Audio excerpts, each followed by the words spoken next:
Le poste frontalier de Galguli, ouvert en juillet 2023, a bouleversé la dynamique d'une région marginale du Burkina Faso.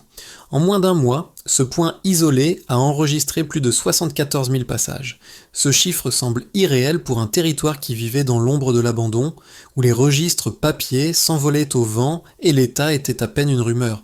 Mais ce changement, porté par des technologies solaires et des scanners biométriques, marque bien plus qu'une simple évolution administrative. Pour Ibrahim Traoré, ce poste est la promesse d'un modèle de souveraineté rétabli. Mais est-ce réellement une victoire ? Ou le début d'une nouvelle vulnérabilité ? L'ouverture du poste de Galguli n'est pas simplement une avancée technologique, elle est l'incarnation d'une promesse plus grande, celle d'une souveraineté redéfinie. Pour Ibrahim Traoré, chaque mouvement enregistré à la frontière est un pas vers un modèle plus stable et plus fiable pour son pays. Le Burkina Faso, longtemps considéré comme une nation en proie à des défis sécuritaires constants, se voit offrir l'opportunité de démontrer qu'une frontière peut être un mécanisme d'organisation plutôt qu'un point de fragilité. Mais ce modèle repose sur des enjeux complexes. Le financement extérieur, les groupes armés et la pression géopolitique régionale représentent autant de défis à surmonter. Le système mis en place à Galguli est fragile, et son succès pourrait dépendre de la capacité à maintenir cette stabilité face aux attaques internes et externes. Si ce modèle échoue, il pourrait non seulement fragiliser l'image du Burkina Faso, mais aussi réduire les chances de reproduire ce succès ailleurs dans le Sahel. Le poste de Galguli a ouvert le 15 juillet 2023 sous une chaleur accablante, un événement qui, à première vue, pourrait sembler insignifiant. Mais en moins d'un mois, ce poste a enregistré plus de 74 000 passages, un chiffre stupéfiant pour un territoire longtemps perçu comme marginal. Cette évolution rapide révèle un paradoxe majeur. Un espace autrefois perçu comme délaissé et chaotique devient soudainement un lieu organisé, structuré par des outils modernes. L'installation de panneaux solaires, de scanners biométriques et de systèmes de transmission de données représente bien plus qu'une simple modernisation administrative. Elle incarne un changement radical dans la perception de la frontière. Ce qui était autrefois un vide administratif, une zone d'ombre où la loi était une suggestion, devient un point de référence, une structure fonctionnelle au service des habitants. Cette transformation est d'autant plus frappante lorsqu'on considère la longue histoire de cette région où l'État semblait absent, une simple rumeur dans les conversations quotidiennes. À Galguli, la frontière n'est plus un espace de passage incertain, mais un endroit où les citoyens peuvent enfin avoir accès à des services publics réguliers et prévisibles. Cette métamorphose soulève des questions cruciales. L'État burkinabé est-il prêt à maintenir cette dynamique ? Peut-il, à travers des projets comme celui-ci, renforcer sa souveraineté sans dépendre de soutiens externes trop évidents ? La véritable épreuve ne réside pas dans l'infrastructure mise en place, mais dans sa pérennité face aux risques sécuritaires et politiques. Le poste de Galguli n'a pas seulement transformé l'infrastructure d'une région, il a changé la vie des habitants, et notamment celle de Bernadette Cambiré, une commerçante locale. Elle raconte que jusqu'à l'ouverture du poste, l'État n'existait pour elle que par la radio, une autorité absente, difficile à saisir. Aujourd'hui, elle installe son étal à quelques mètres du poste et voit l'État différemment. Il est devenu une présence rassurante, tangible. Ils nous ont apporté la lumière et la paix, dit-elle simplement. Pour Bernadette et pour les autres habitants de la région, ce qui semblait impossible quelques mois auparavant est devenu une réalité quotidienne.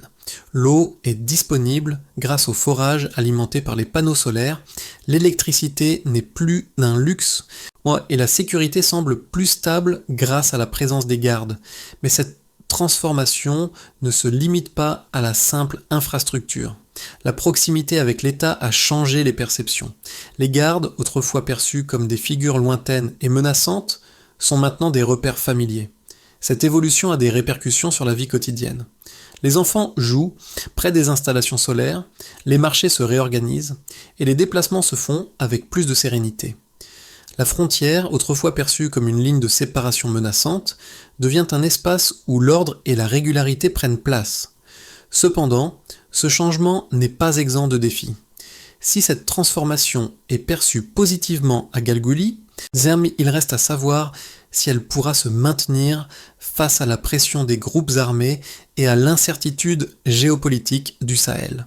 Le véritable test pour le Burkina Faso sera de rendre cette transformation durable, non seulement techniquement, mais aussi politiquement et socialement. Le processus de transformation de Galguli a été rapide, mais il n'a pas été sans heurts. L'ouverture du poste frontalier a marqué le début d'une série d'événements qui ont profondément bouleversé la dynamique de cette région longtemps oubliée. L'activation du poste le 15 juillet 2023, sous un soleil impitoyable, a débuté avec une atmosphère presque ordinaire. Quelques soldats alignaient des barrières, des techniciens installaient les panneaux solaires et les habitants observaient de loin sans savoir que ce moment marquerait un tournant. Mais rapidement, l'impact de cette nouvelle infrastructure s'est fait sentir. Le premier changement tangible a été l'enregistrement des passages. Plus de 74 000 traversées ont été comptabilisées en moins d'un mois, un chiffre impressionnant pour un lieu où auparavant la frontière était une simple ligne invisible. Cette nouvelle réalité a montré à la fois l'efficacité de la technologie déployée et la vie cachée derrière ces flux humains, des commerçants, des familles, des travailleurs qui avaient besoin d'un moyen fiable pour traverser la frontière. Le poste ne se contentait plus de surveiller, il organisait, filtrant et structurant le passage des personnes, des biens et des informations. Cette organisation a eu des répercussions immédiates. Les données enregistrées ont permis d'établir une cartographie précise des mouvements transfrontaliers, renforçant ainsi la capacité d'analyse et de réaction des autorités. Cette continuité a également contribué à la visibilité accrue de l'État. Là où l'État était autrefois une entité floue, il est devenu un acteur concret avec des procédures claires et des résultats mesurables. La frontière n'était plus un espace abandonné, elle est devenue une ligne vivante, connectée, fiable. Les groupes armés qui avaient jusque-là exploité l'absence de contrôle ont rapidement réalisé que la situation avait changé. En réponse, des menaces ont circulé, des rumeurs se sont propagées sur une possible attaque du poste, mais ces craintes n'ont pas eu l'impact espéré. Le gouvernement a réagi rapidement en renforçant la sécurité. Ibrahim Traoré, conscient des enjeux, a convoqué une réunion de sécurité urgente pour coordonner les actions. L'ordre était simple, tenir la ligne. Le Burkina Faso n'allait pas céder face à la menace, et le poste devait être maintenu à tout prix. La résistance aux attaques a pris une forme inédite, une infrastructure civile appelant une réponse militaire, une situation inversée par rapport à la norme. Les nuits suivantes ont été marquées par des tensions palpables, mais contre toute attente, le poste a résisté. Chaque matin, les scanners biométriques s'allumaient, les files de voyageurs se formaient et les équipes locales assuraient la continuité du service. Ce maintien quotidien, loin d'être anodin, est devenu le cœur de la narration. La frontière n'a pas cédé, elle a tenu et cette constance a permis de renforcer la crédibilité du modèle. Les patrouilles se sont stabilisées, la coordination avec le Ghana est devenue plus fluide, et le trafic transfrontalier a commencé à se normaliser. À mesure que l'infrastructure gagnait en stabilité, les premières preuves de succès sont apparues. Une réduction notable des incidents frontaliers dans la zone sud-ouest du pays, des chiffres qui confirmaient l'effet dissuasif de la présence renforcée. Cette réussite, bien qu'encore fragile, a ouvert la voie à une nouvelle phase de consolidation pour l'État burkinabé. La promesse d'une souveraineté retrouvée, incarnée par Galguli, semblait sur le point de devenir une réalité durable. Cependant, la route reste semée d'embûches. Le poste de Galguli a prouvé qu'il pouvait résister aux menaces immédiates, mais son succès à long terme dépendra de la gestion continue des ressources, de la stabilité régionale et du soutien des populations locales. La clé réside dans la constance, c'est la répétition des gestes administratifs et la capacité à adapter cette expérience à d'autres régions du Sahel. Les premiers indicateurs issus du poste frontalier de Galguli témoignent d'une transformation qui dépasse les simples chiffres. Cependant, ces données sont cruciales pour évaluer l'efficacité de l'infrastructure mise en place. En moins d'un mois d'opération, plus de 74 000 passages ont été enregistrés, un chiffre qui semble irréel pour un territoire jusque-là marginal. Cette densité de mouvements révèle une activité humaine latente, longtemps ignorée faute de moyens pour la mesurer. Ces données soulignent non seulement la régularité des flux, mais aussi l'ampleur de la mobilité dans une zone perçue comme abandonnée. Ah, le simple fait d'enregistrer ces passages constitue un changement profond. La frontière n'est plus un espace de vide administratif, mais un lieu mesuré où chaque mouvement est documenté et analysé. Ce phénomène, qui semblait inconcevable avant l'ouverture du poste, devient désormais une évidence quotidienne. Un autre indicateur clé concerne la sécurité. Dans les premières semaines après l'ouverture, une diminution de 37% des incidents frontaliers a été observée dans la zone sud-ouest du Burkina Faso. Ce chiffre est particulièrement significatif, car il démontre l'impact de la présence régulière des forces de sécurité, mais aussi des technologies de surveillance déployées sur le terrain. Les groupes armés, qui avaient jusque-là l'habitude d'agir dans une zone d'incertitude, ont été contraints de modifier leur stratégie, certes choisissant de se tourner vers des routes moins exposées au contrôle. Cela montre que la visibilité accrue, en particulier grâce à l'interopérabilité entre les technologies de FMI de surveillance et les patrouilles coordonnées, a un effet dissuasif sur les comportements criminels. Une frontière lisible, transparente et régulièrement surveillée est une frontière plus difficile à manipuler. Le troisième élément quantifiable réside dans l'impact économique local.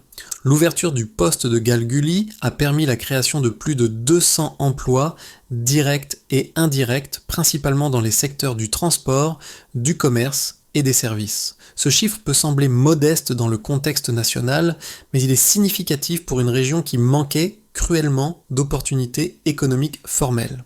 Ce nouvel écosystème économique autour du poste n'est pas simplement un effet collatéral de l'infrastructure.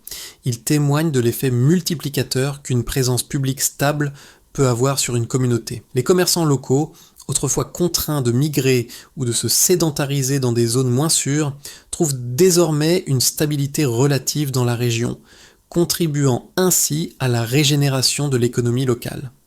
Le poste de Galguli devient alors bien plus qu'un point de passage. Il est devenu un catalyseur économique, un lieu de structuration de l'activité commerciale et sociale.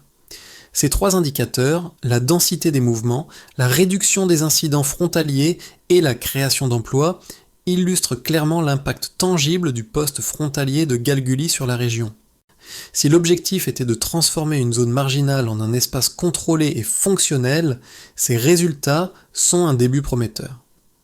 Mais ces chiffres, bien que positifs, ne sont que le début d'un processus beaucoup plus vaste. Le véritable défi réside dans la pérennisation de ces succès et dans la réplication de ce modèle ailleurs dans le Sahel, là où les conditions géopolitiques et sécuritaires sont souvent moins favorables. La transformation opérée à Galguli, bien qu'indéniable, suscite néanmoins des débats sur sa durabilité et ses implications à long terme pour le Burkina Faso. D'un côté, les partisans de ce projet soulignent la stabilité qu'il a déjà apportée et les résultats concrets qu'il a générés en un temps record.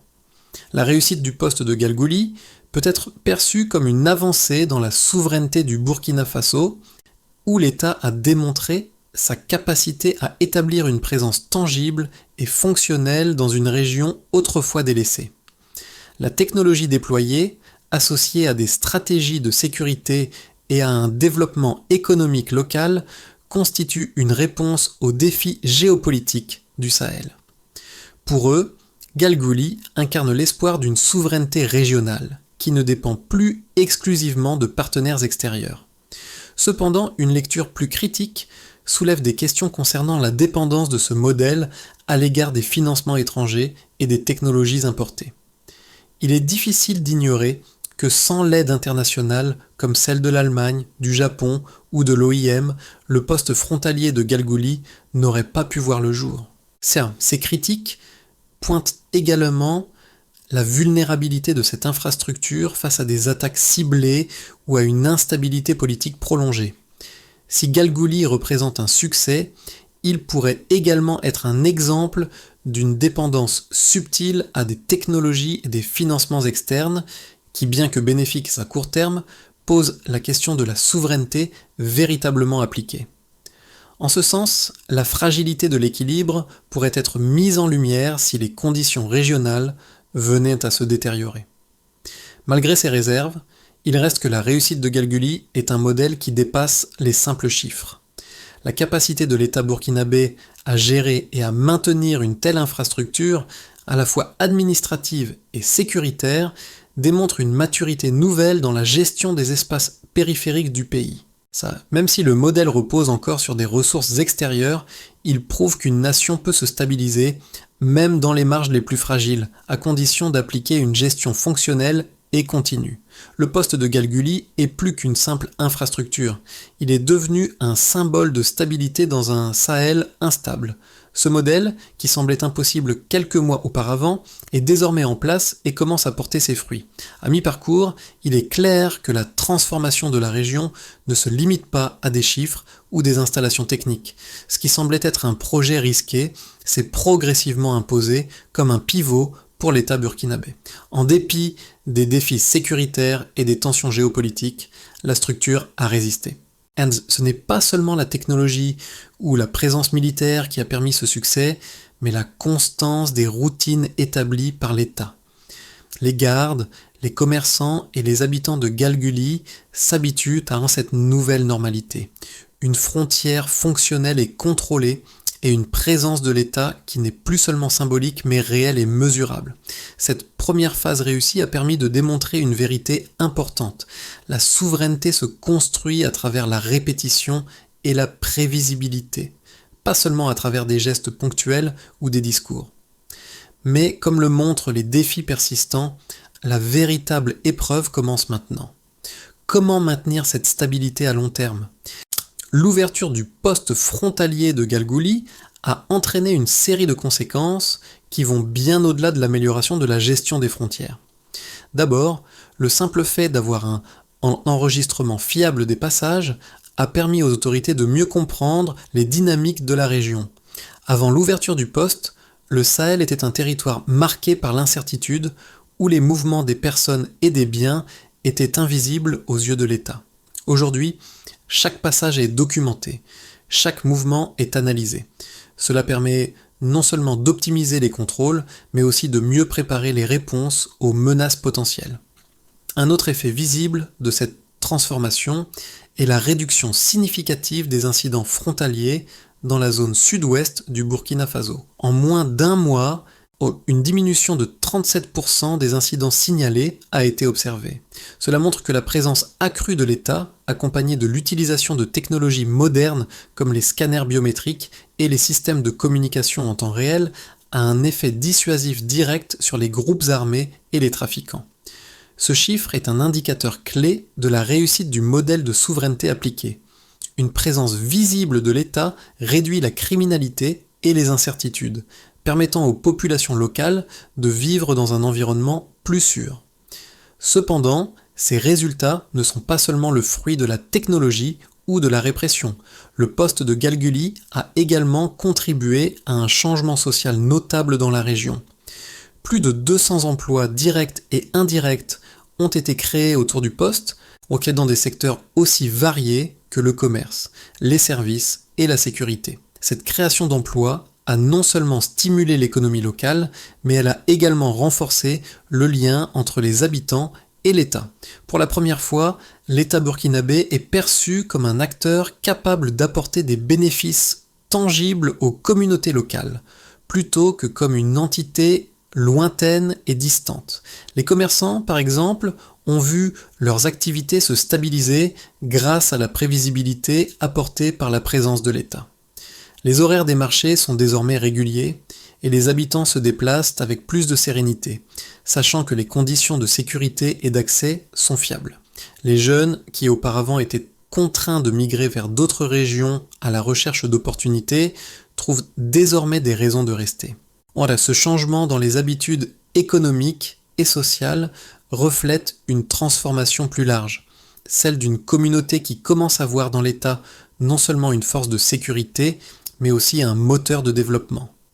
Mais cette transformation a également des implications plus profondes, en démontrant qu'un poste frontalier peut être non seulement fonctionnel, mais aussi bénéfique sur le plan économique et social. Galguli offre un modèle de gouvernance qui pourrait être répliqué ailleurs dans le Sahel. Cependant, Le véritable test pour ce modèle réside dans sa capacité à se pérenniser et à résister aux défis à venir. Les menaces sécuritaires, l'instabilité régionale et la dépendance vis-à-vis des financements externes restent des facteurs qui pourraient remettre en question la durabilité de ce projet. Alors la question reste donc ouverte. Galguli est-il un modèle d'avenir ou un exemple isolé qui échouera à se généraliser? Dans les 6 à 12 mois à venir, plusieurs scénarios sont envisageables pour le poste de Galguli, chacun influencé par l'évolution des dynamiques régionales, des tensions sécuritaires et des ressources disponibles. Le modèle du poste frontalier, bien qu'innovant, doit encore faire face à de nombreux défis avant de pouvoir se stabiliser durablement. Pour se projeter, on peut imaginer 3 scénarios possibles pour l'avenir de Galguli. Imaginons d'abord un scénario optimiste où la consolidation et l'extension du modèle deviennent possibles. Dans le scénario le plus favorable, la situation sécuritaire se stabilise davantage dans le Sahel et l'impact du poste de Galguli devient un modèle de gouvernance frontalière pour toute la région. L'État burkinabé, fort de ce succès, étendrait ce modèle à d'autres régions périphériques, en particulier dans le nord et l'est du pays. La collaboration avec les partenaires internationaux, bien que toujours présente, serait moins nécessaire, car l'État aurait renforcé sa capacité à gérer et à maintenir l'infrastructure de manière autonome. L'économie locale continuerait de croître, soutenue par la régularité des flux commerciaux, et les habitants de la région verraient une amélioration continue de leurs conditions de vie, notamment grâce à de nouveaux emplois générés par l'expansion du réseau de postes frontaliers. Ce scénario montrerait que la souveraineté appliquée et mesurable peut véritablement fonctionner dans des zones à haut risque. Ensuite, on peut envisager un scénario plus modéré, avec une stabilité fragile et des défis sécuritaires persistants. Dans un scénario plus modéré, Galguli reste fonctionnel, mais les défis sécuritaires et politiques continuent de poser des obstacles à son développement. La réduction des incidents frontaliers serait maintenue, mais les groupes armés et les acteurs extérieurs continueront de tester la résilience du système. La dépendance à l'égard des financements internationaux pour l'entretien des infrastructures et le renforcement de la sécurité resterait élevée. Ce scénario envisagerait également des périodes de tension accrues où des attaques ciblées pourraient perturber l'activité du poste, bien que la réponse des autorités soit généralement efficace. L'économie locale resterait relativement stable. Soit, mais les progrès seraient même plus lents et les zones périphériques ne bénéficieraient pas d'une extension rapide du modèle. Enfin, il faut aussi envisager un scénario pessimiste marqué par l'effondrement du modèle sous l'effet de la vulnérabilité régionale. Dans le pire des cas, la situation sécuritaire dans la région se détériorerait rapidement. Les attaques ciblées sur les infrastructures vitales, comme les panneaux solaires et les scanners biométriques, pourraient mettre en péril le fonctionnement continu du poste. Les tensions entre le Burkina Faso et ses voisins pourraient entraîner des fermetures temporaires ou permanentes du poste, voire une instabilité plus large dans la région. La dépendance à l'égard de l'aide internationale, sans un renforcement des capacités locales à long terme, pourrait également se révéler problématique. Si ce scénario se réalise, le modèle de Galguli pourrait échouer à se reproduire dans d'autres zones, et les progrès réalisés jusqu'ici pourraient être inversés. Ce déclin compromettrait non seulement la stabilité régionale, mais aussi la vision d'un Burkina Faso souverain et autosuffisant. Dans les mois à venir, le Burkina Faso devra naviguer entre ces scénarios et faire face à une série de décisions cruciales pour garantir la viabilité de son modèle de gouvernance. La clé résidera dans la capacité à maintenir une stabilité, à renforcer la résilience des infrastructures et à créer des partenariats durables tout en réduisant la dépendance extérieure. Les événements autour du poste frontalier de Galguli offrent une leçon précieuse, non seulement pour le Burkina Faso, mais pour toute la région du Sahel. Pour ceux qui suivent cette transformation de loin, il est essentiel de comprendre qu'il ne s'agit pas simplement de statistiques ou d'une infrastructure moderne. Ce modèle est l'incarnation d'un changement profond dans la manière dont les nations fragiles peuvent gérer leurs frontières et restaurer leur souveraineté. Pour les habitants de la région, ce poste n'est pas un simple point de passage. C'est un symbole de stabilité, de sécurité et de présence de l'État, là où il semblait autrefois absent.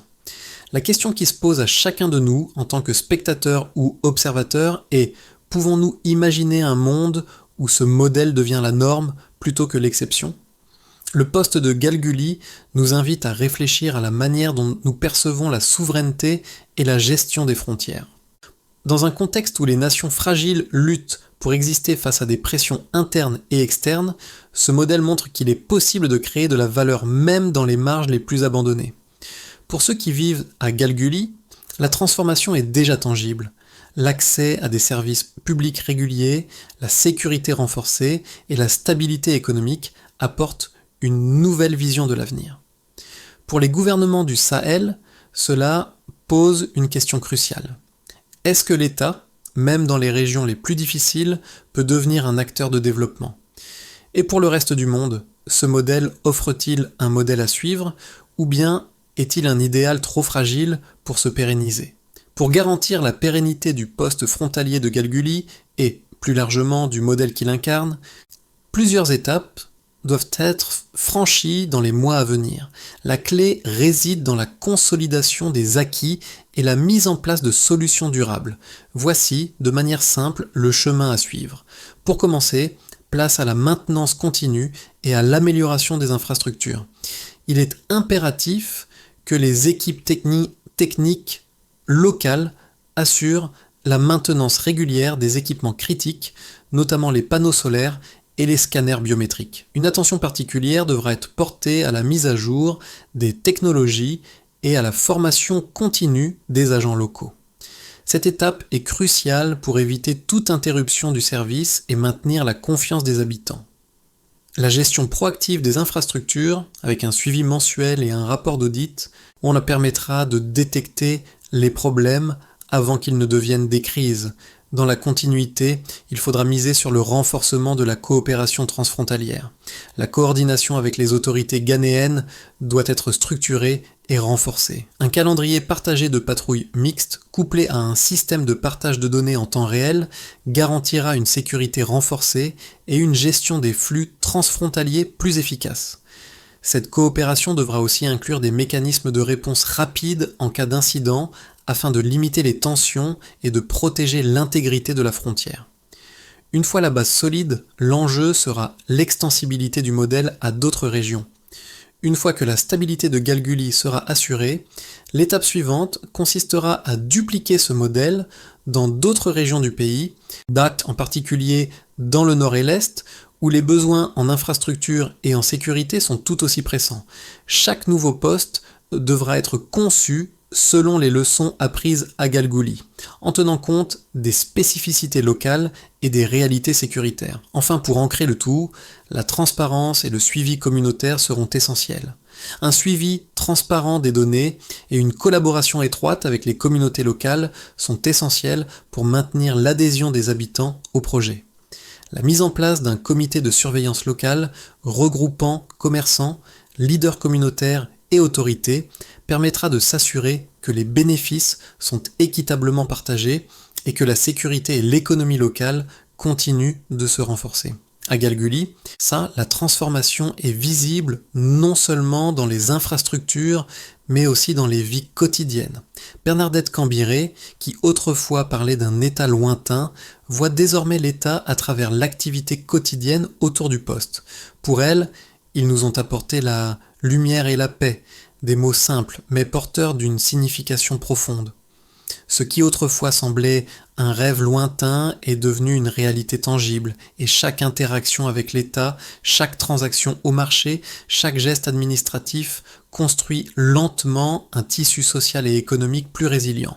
Ibrahim Traoré, en promouvant cette transformation, nous rappelle que la souveraineté ne se définit pas par de grands discours, mais par des actions quotidiennes. La constance, la prévisibilité et l'efficacité de l'État sont les véritables pierres angulaires du progrès. Galguli est un symbole de ce que l'on peut accomplir lorsque les gestes simples du quotidien, comme sécuriser une frontière ou offrir des services de base, créent un environnement stable où la confiance s'épanouit. Le véritable changement ne réside pas dans la technologie ou les infrastructures, mais dans la manière dont elles redéfinissent les rapports entre l'État et ses citoyens. À Galguli, l'avenir semble enfin à portée de main. L'expérience de Galguli montre qu'un petit changement peut avoir un impact profond sur une communauté tout entière. Mais ce modèle ne se limite pas à une seule région ou à un seul pays. Non, si vous croyez que la stabilité et la souveraineté ne dépendent donc pas seulement de la puissance militaire, mais aussi des actions concrètes de chaque jour, il est temps de porter cette conversation au-delà des frontières de Galguli. Partagez cette histoire, discutez-en et réfléchissez à la manière dont des initiatives similaires pourraient être mises en place dans d'autres régions du Sahel, ou même au-delà. La souveraineté, telle que nous la comprenons aujourd'hui, doit être mesurable, tangible et vécue par chaque citoyen. Galguli est un exemple de ce qui peut être accompli lorsque les communautés et les gouvernements collaborent pour créer un avenir plus stable et plus sûr. La question reste ouverte. Comment, à votre tour, pouvez-vous soutenir des projets qui, comme celui-ci, changent la donne pour des millions de personnes ? Ensemble, nous pouvons imaginer un avenir plus stable pour tous.